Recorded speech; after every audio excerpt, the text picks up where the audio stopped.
Hi, I'm Tony Dualter with Minnesota Ag in the Classroom. I'm the Regional Curriculum Specialist in the center of the state.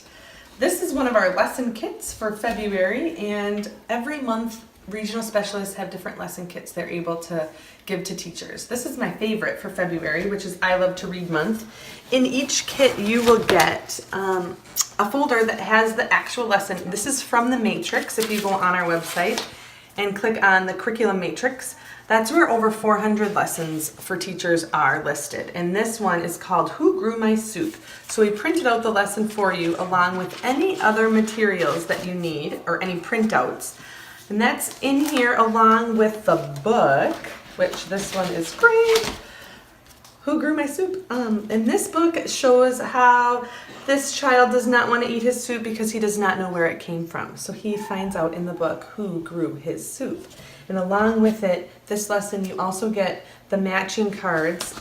Then there's just a few other materials that are listed in the lesson that are needed. So that's one of our many kits that we have to offer teachers. And if you want a kit from one of the regional specialists, go on our website, contact one of us, give us an email, and we will connect with you and make sure you get one.